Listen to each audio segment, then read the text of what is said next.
Hey guys, welcome back to Short Quest to Success, where I, Randy Viero, share with you how to achieve professional baker's recipes. Today we're going to be making rough puff. Rough puff is an easier version of puff pastry, and puff pastry is a buttery layered dough. It is a laminated dough that does not require any yeast. It uses butter that has been laminated as its leavener. The reason it is called rough puff is because it does not require the technical skills as puff pastry does. This is more of an intermediate recipe, so I definitely recommend you stick to the end so that you get more tips on how to properly achieve this. Rough puff is great for danishes, mille feuilles, palmiers, or elephant ears. You could also use it for savory dishes like meat pies. It is a blank canvas for any applications that you may think of, sweet or savory. If this is something that you're interested in, please make sure to like this video and subscribe to my channel and hit the notification bell so that you do not miss any new recipes. Without further ado, here are the ingredients and the recipe to follow.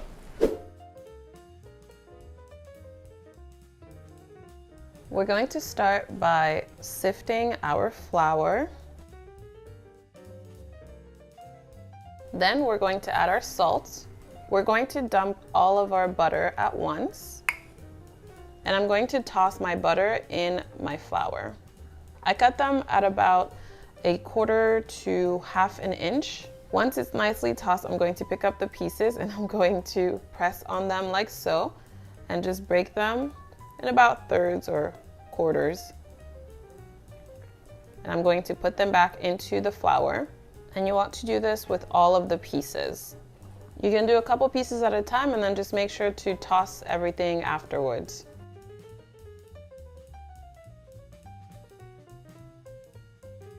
Next, I'm going to make a whale and I'm going to pour in my cold water. I'm going to put half of it first.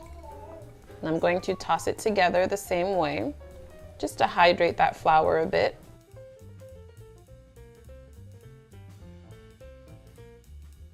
And now I'm going to add the rest of my water. And if you have a piece of ice in there, just make sure to hold it so that it doesn't go into your mixture. And now I'm going to bring my mixture together.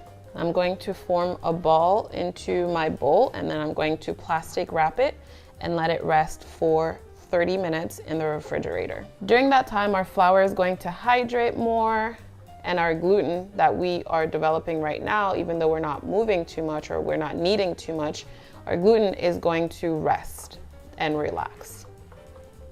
I'm going to form a disc here. And remember, you always want your disc to be about 1 inch thick so that it can be rolled out properly. And it won't break when you roll it out because it's too thick. And it won't warm up too fast because it's too thin.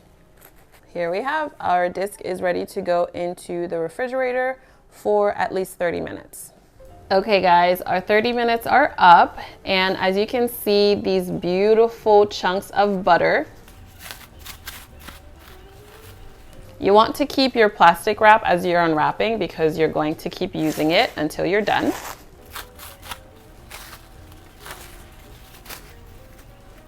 During this time, our water went through all of our dough. It's nice and hydrated. What we're going to be doing now, we're going to roll out our dough to make our first folds. You want to flour your surface, flour your dough, and your rolling pin. And we're going to roll out a rectangle that is about the length of my rolling pin. This is 17 inches. And be careful with your butter not to stick.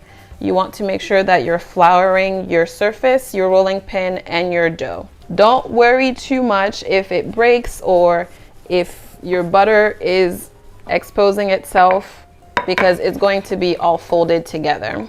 And again, this is rough puff. This is not a very serious puff. Please don't come for me, all the bakers. I'm just trying to make this a lot lighter than it is. It's really not hard to accomplish. It is a serious puff, but do not freak out if your dough breaks. Okay, so as you can see, we get to this 17 inches rather quickly. So what I'm going to do is I'm going to push my dough to make a nice even line here. And I'm going to make some nice corners by putting my hand over the side and rolling towards my hand.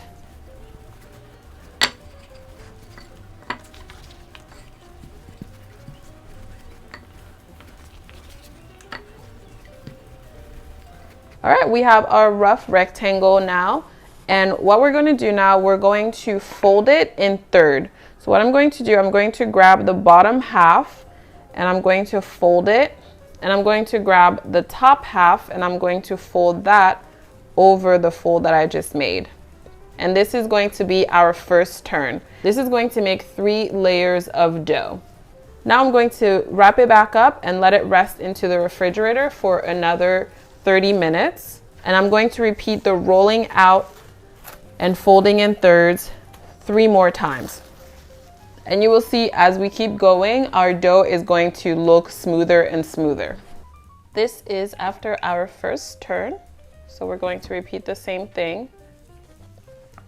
And you want the fold of the dough to your right,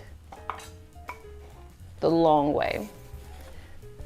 And first we're going to walk our dough.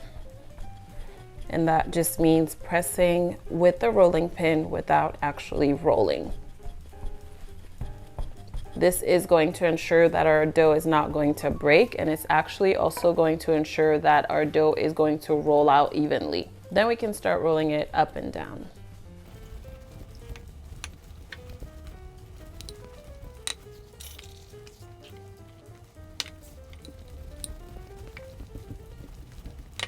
Always remember to turn your dough so that you can have an even thickness.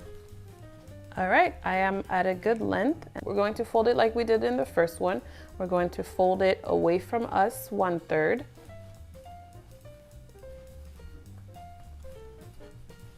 And we're going to do the same thing, folding the top part over the fold that we just made. And this is what we end up with. We still have our 3 layers. So we're going to wrap this up and we're going to put it in the refrigerator for 30 minutes before we do our next fold. It is very crucial to put the dough to rest in the refrigerator because that is what relaxes the gluten. That is what's going to allow your dough not to retract as you're rolling it, and it's going to be a lot more even in the layering.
There you have it, guys, my recipe for rough puff pastry. I tried to be as technical as I could be without repeating the same thing. I did want to show you guys how to fold and cut the pastry, just because that may be somewhere that an error could occur. And so some quick tips on how to achieve a very nice and flaky rough puff is definitely making sure that you use that resting time. You want that resting time because that's going to allow the gluten to relax and to release all of the strength of the dough. That way when you're rolling it out, it does not retract, and when you're folding it, you're going to have uneven folds, which then gives you uneven layers, which then gives you a lopsided dough, which you don't want. Another tip is that you would want to brush off any excess flour when you're folding your dough onto itself. That will allow for the layers to stick to each other easier.